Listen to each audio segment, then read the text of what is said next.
డబ్బు, అనారోగ్యం, ఉద్యోగం, వ్యాపారం, అప్పులతో బాధపడుతున్నారా? మీకోసమే మేనిఫెస్టింగ్ మిరాకిల్స్ 11 days ప్రోగ్రామ్.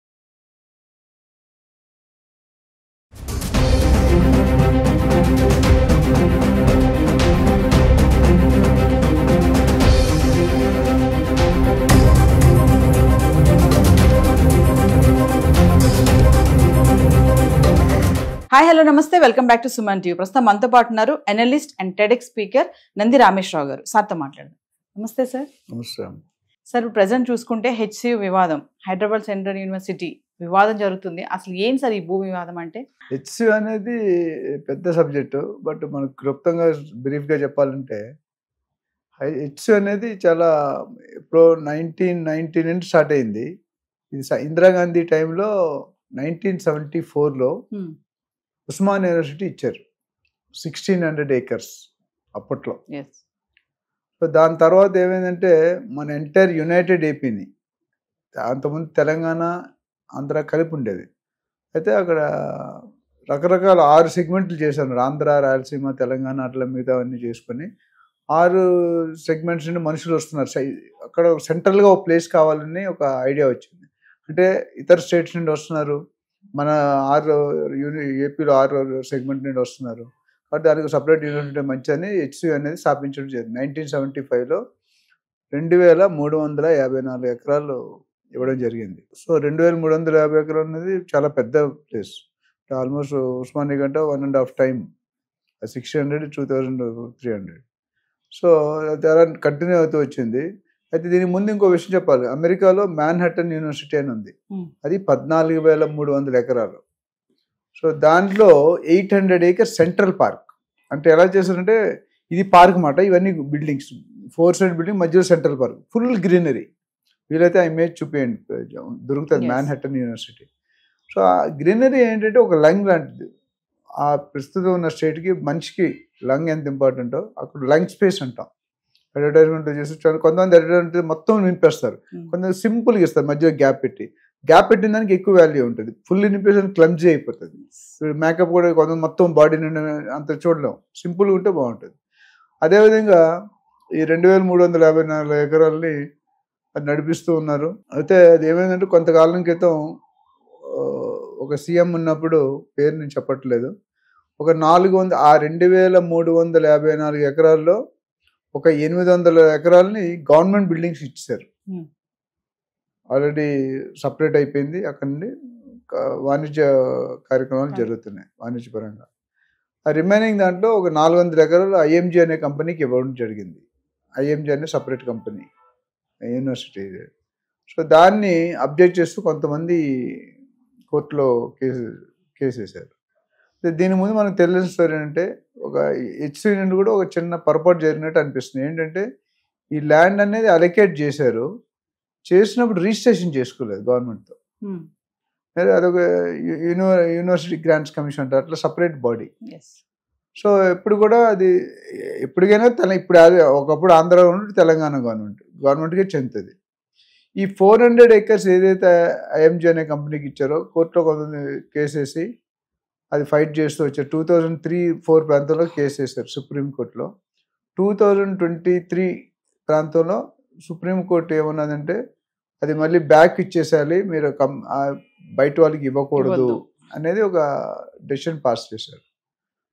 అంతవరకు బాగానే ఉంది.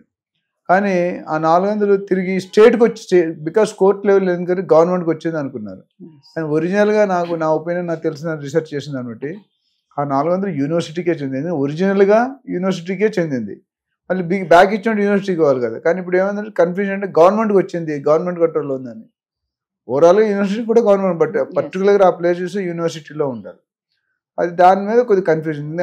వచ్చినప్పుడు బ్యాక్గ్రౌండ్ కూడా మళ్ళీ రిజిస్ట్రేషన్, డాక్యుమెంటేషన్ జరగలేదు. రియల్ ఎస్టేట్లో డాక్యుమెంటేషన్ కానీ లింకింగ్ లేకపోతే lot of issues going to happen.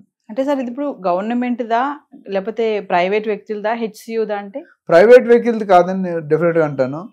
Government ప్రతిదీ ఇప్పుడు తెలంగాణ స్టేట్లో ఉన్నది కానీ ఏమి ఆ గవర్నమెంట్ చెందుతుంది. అది ఇక్కడ ఏంటంటే ఈ గవర్నమెంట్లో ఎన్నో రకాల బాడీలు ఉన్నాయి, ఫ్యాక్టరీస్ ఉన్నాయి, ఇండస్ట్రీస్ ఉన్నాయి, తీర్థక్షేత్రాలు ఉన్నాయి. అవన్నీ కూడా ఓవరాల్ గవర్నమెంట్ లీడర్. బట్ ఇండివిజువల్గా ఆ యూనివర్సిటీ ఏదైతే ఉందో సెంట్రల్ యూనివర్సిటీ దానికి చెందుతుంది. సో ఈ 400 ఇప్పుడు ఏమంటారంటే అది మాది కాబట్టి మీరు అది వేరే వాళ్ళకి ఇవ్వద్దు. ఇప్పుడు ఎందులోనే ఈ 400 acres అనేది వివాదం నడుస్తుంది. మన స్టూడెంట్స్ అజిటేషన్ అయింది, ఆల్రెడీ బుల్డోజర్లు పెట్టి కూడగొట్టడం అయింది. ఏంటంటే కోకాపేటలో దీనికంటే ఒక దూరం, కోకాపేట 100 కోట్లు per acre వెళ్ళింది. ఇప్పుడు ఇక్కడ కూడా అంతే, ఇంకా ఎక్కువ వస్తుంది, 100 కోట్లు వస్తుంది, 150 వస్తుంది, 140 వస్తుంది. సిటీలో ఉంది, గచ్చిబౌలికి ఆనుకునే ఉంది కదా Rajendra central university. So high valued revenue generate అవుతుందని చూస్తున్నారు గవర్నమెంట్, మంచిదే. గవర్నమెంట్ రెవెన్యూ తీసుకోవడం స్టేట్ నడపాలి కాబట్టి. అయితే ఇందులో ఇంకో అబ్జర్వేషన్ ప్రస్తుతం ఉన్న సీఎం గవర్నమెంట్ ఏదైతే ఉందో వాళ్ళు ఎన్విరాన్మెంటల్ ఫ్రెండ్లీగా బిహేవ్ చేస్తున్నారు. అంటే నేచర్ అనేది కూలగొట్టొద్దు, తీసేవద్దు, మొక్కలు తీసేవద్దు, లేక్స్ కాపాడుకోవాలి. మీరు చూసుకుంటే నిన్న మొన్న వరకు హైడ్రా అనేది సంచలనం రేపింది. హైడ్రా ఇనిషియేటివ్ అనేది very good initiative by CM గారు. నేను ఇంతమంది చాలా మంది సీఎంలు వచ్చారు కానీ అంత శ్రద్ధ ఎందుకు పెట్టలేదని డెఫినెట్ పెడితే పెట్టారు. ఉద్దేశం అయితే చాలా మంచిది. అది చేయడంలో చిన్న లోటుపాట్లు జరిగినాయి, రియాక్షన్స్ వచ్చినాయి. అది ఇప్పుడు చూసుకుంటే చాలా స్మూత్ అయిపోయింది. ఒక 6 నెలల క్రితం 5 నెలల క్రితం వచ్చింది, అప్పటికి ఇప్పటికి చూసుకుంటే హైడ్రా పనితీరులో చాలా మార్పులు వచ్చాయి. పబ్లిక్ ఇబ్బందులు దృష్టిలో పెట్టుకుంటున్నారు, వాళ్ళకి ఆల్టర్నేటివ్ చూపిస్తున్నారు. 1000 ఎకరాలు భూమి ఐడెంటిఫై చేశారు, డెవలప్మెంట్ ఫ్యాక్టరీ కేసీఆర్ గారి టైంలో కట్టిన ఎలకేట్ చేస్తున్నారు. సో సర్దుబాటు ఏందని చెప్పి అది ఇంటెన్షన్ ఇస్ వెరీ పాజిటివ్. ఎందుకంటే ఈ స్టెప్ తీసుకోపోతే ప్రాబబ్లీ ఇంకొక 20 సంవత్సరాలు చెరువులే ఉండవు. అంటే సార్ మరి పర్యావరణానికి ముప్పు కలిగించొద్దని అంటున్నారు, బాగుంది.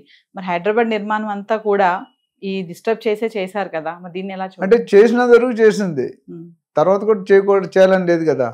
ఇప్పుడు 2 యాంగిల్, గవర్నమెంట్కి రెవెన్యూ తేవాలనుకోవడం గవర్నమెంట్ కరెక్టే, బట్ నేచర్ పర్యావరణం ఇప్పుడు మొత్తం హైదరాబాద్ 2 ఉన్నాయి మీకు తెలుసా. ఒకటి కేబీఆర్ పార్క్ మా ఇంటి పక్కనే, రెండోది హెచ్. ఈ రెండింటికి ఉన్నంత గ్రీనరీ ఇంకెక్కడా లేదు నాకు తెలిసినంత వరకు.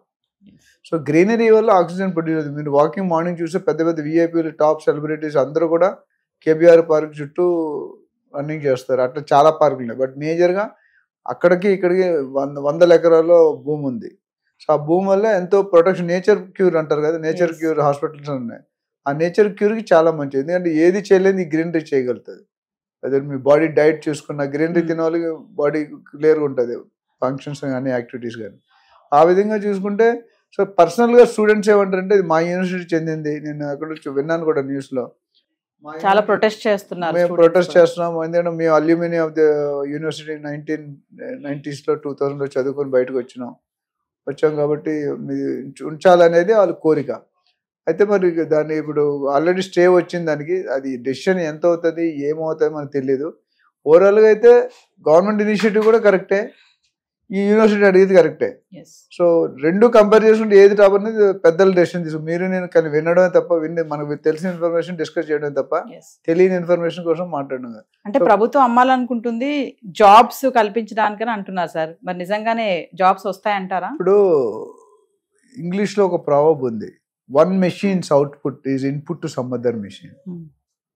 అర్థమైందా? 1 machine's output టెక్నికల్గా ఎలా అనమాట అంటే ఇప్పుడు ఒక ప్రాసెస్ చేయాలంటే, ఒక టేబుల్ చేయాలంటే ముందు కాళ్ళు చేయాలి, ప్లాట్ఫామ్ చేయాలి, ఆ మెషిన్ అవుట్పుట్ టేబుల్ చేయడానికి వస్తుంది. అట్లా ఇక్కడ ఏంటంటే ల్యాండ్ తీసుకొని డెవలప్మెంట్ రియల్ ఎస్టేట్ చేస్తే కంపెనీలు వస్తాయి, కంపెనీలు వస్తే ఎంప్లాయ్ వస్తే డబ్బులు వస్తాయి అనే ధోరణిలో ఉన్నారు.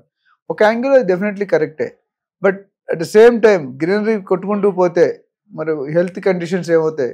అక్కడ యూనివర్సిటీ అంత పేరు ఏంటంటే జనరల్ ఏ యూనివర్సిటీ చూసినా ఉస్మానియా కానీ ఆంధ్ర అని చూసుకుంటే 100 ఎకరాలు ఉంటుంది. ఎందుకంటే ఆ టైప్ ఆఫ్ అట్మాస్ఫియర్ కావాలి, రిసెర్చ్ సైంటిస్ట్ ఉంటారు, పెద్ద పెద్ద పీజీ చేసిన వాళ్ళు ఉంటారు, వాళ్ళందరూ కూడా మంచి సానుకూలమైన వాతావరణం ఉంటే మంచిది అనేది ఉద్దేశం. ఇది తీసేస్తే డిస్టర్బెన్స్, ఇప్పుడు బిల్డింగ్స్ అక్కడ కట్టామనుకోండి ట్రాన్స్పోర్టేషన్ ఉంటుంది, పొల్యూషన్ ఉంటుంది, గార్బేజ్ ఉంటుంది, డ్రైనేజ్ ఉంటుంది, ఇవన్నీ కూడా వాటర్ హార్వెస్టింగ్ అనేది తగ్గిపోతుంది. ఇప్పుడు అడుగు ఉంటే ల్యాండ్ ఉంటే డైరెక్ట్ వాటర్ హార్వెస్టింగ్. అక్కడ ఇప్పుడు ఎక్కడైనా ఇట్లా ఫారెస్ట్ ఏరియాలో కొడితే తక్కువ డెప్త్లో, ఇప్పుడు మన ఉన్న ఏరియాలో 3000-2000 స్క్వేర్ ఫీట్ కొడితే కానీ నీళ్ళు పడవు, కొట్టినా పడుతుందో లేదో తెలియదు. అవన్నీ దృష్టిలో పెట్టుకుంటే అంటే ఇద్దరు 2 డిస్కషన్స్ కరెక్టే, but at the end of the day the court is going to take a final decision whether to go head or not. Court decision అందరూ మీరు కానీ నేను కానీ everybody has to follow, because వాళ్ళు అన్ని విషయాలు పరిగణలోకి తీసుకొని చెప్తారు.